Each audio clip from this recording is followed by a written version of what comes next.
தென்கட்சி கோ சுவாமிநாதனின் சுவையான தகவல்கள்.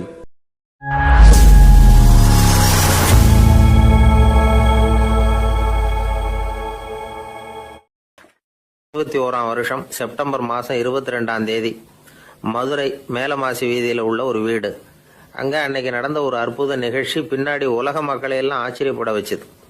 இந்திய வரலாற்றிலேயே அது ஒரு முக்கியமான நிகழ்ச்சி. உலக மக்கள் கவனமெல்லாம் காந்திஜியின் பக்கம் திரும்புறதுக்கு காரணமாக இருந்த நிகழ்ச்சி அது. கதர் துணி பிரச்சாரத்துக்காக காந்திஜி மதுரைக்கு வந்திருந்தார்.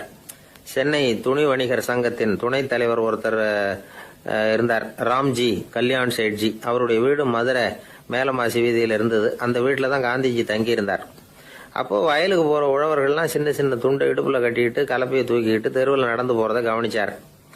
ஏற்கனவே சேலத்துக்கு தெற்க பல பகுதிகளில் ஆண்களும் பெண்களும் அரைகுறை ஆடைகளோட உழைச்சிக்கிட்டு இருக்கிறத கண்ணால் கண்டிருக்கிறார் அவர். இந்தியரின் சராசரி உடை இவ்வளவு தான் அப்படிங்கிறத புரிஞ்சுக்கிட்டார். மனசை இன்னும் பண்ணியிருக்குது. ராத்திரி பூரா அதை பற்றியே யோசனை. 22/9/21 வியாழக்கிழமை காலையில் காந்திஜி எழுந்திருக்கிறார். அவர் கூட தங்கியிருந்தவங்களையெல்லாம் பார்த்து சொன்னார், இன்னையிலிருந்து அறையில் முழு அகலத்துண்டு தான் கட்டுவேன். குளிர் அதிகமாக உள்ள காலங்களில் மட்டும் போர்வை ஒன்றும் உபயோகப்படுத்துவேன். மற்றபடி மேலங்கியோ குல்லாவோ எதுவும் போட்டுக்க மாட்டேன்.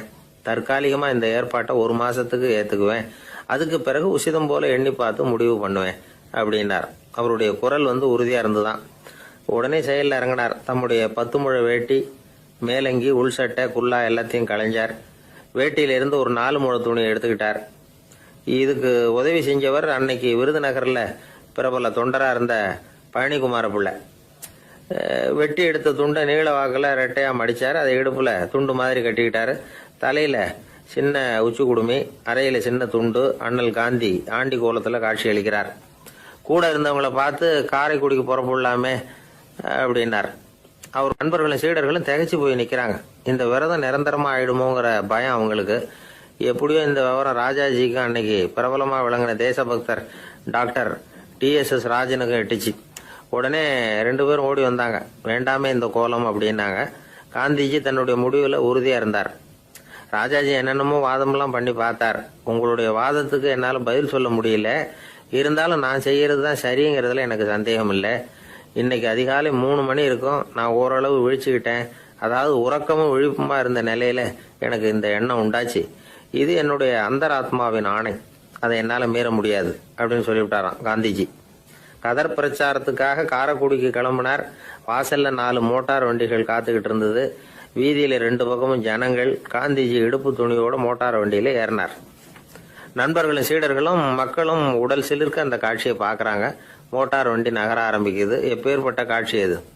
சுக்கநாத பெருமானியே கூலி ஆளாக்கிய மண், அப்படி ஆக்கி மண் சுமக்க வச்ச மதுரை இல்லையா, அந்த மதுரை தான் காந்திஜி துறவி கோலம் கொள்றதுக்கும் காரணமாக இருந்திருக்குது.